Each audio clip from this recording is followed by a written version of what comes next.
European probe captures stunning up-close views of planet Mercury during brief flyby. The mission is only a few years away from entering the smallest planet's orbit. Europe's Mercury-bound probe BepiColombo made its third close flyby of its target planet on Monday, June 19, revealing a surface riddled with craters, including one that just received a name. The joint European and Japanese mission that launched in 2018 is approaching the final stretch of its 7-year voyage through the inner solar system. During this journey, BepiColombo relies on the gravity of planets Earth, Venus, and its target Mercury to slow itself down enough to be able to move from the Sun's orbit to that of Mercury in late 2025. The latest of these gravity assist maneuvers took place on Monday and saw BepiColombo fly within 150 miles, 236 kilometers, of Mercury's surface. Scientists behind the mission used the opportunity to make measurements of the environment close to the solar system's innermost planet and snap images of its scorched surface.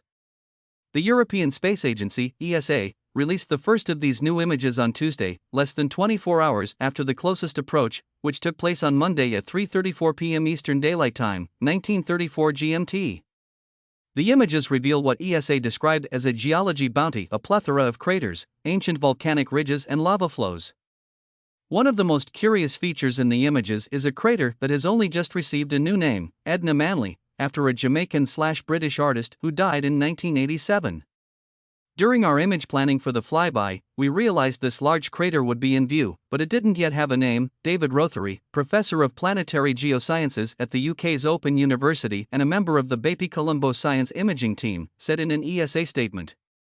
It will clearly be of interest for BepiColombo scientists in the future, because it has excavated dark, low-reflectance material that may be remnants of Mercury's early carbon-rich crust.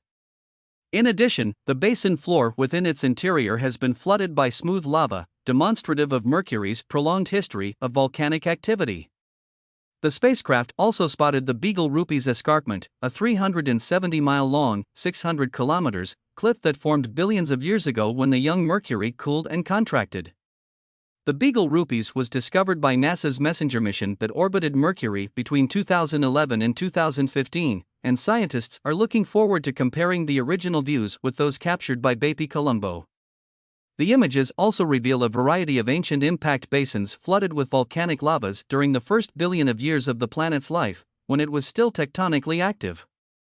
This is an incredible region for studying Mercury's tectonic history, BepiColombo team member Valentina Galluzzi, a scientist at Italy's National Institute for Astrophysics, said in the statement. The complex interplay between these escarpments shows us that as the planet cooled and contracted, it caused the surface crust to slip and slide, creating a variety of curious features that we will follow up in more detail once in orbit.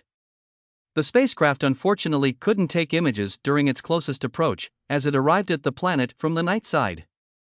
The closest images were taken at a distance of 2,170 miles, 3,500 kilometers, about 20 minutes after the closest approach.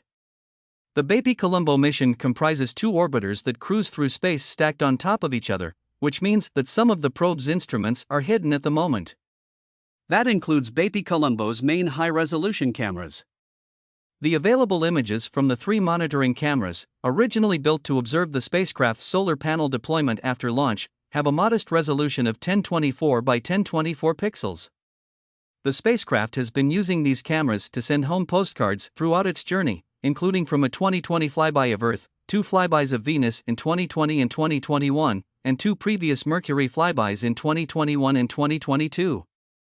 There will be 3 more Mercury flybys in the coming years before BepiColombo sheds enough energy to finally be captured by the feeble gravity of the tiny Mercury, which is only a bit larger than Earth's moon, in December 2025.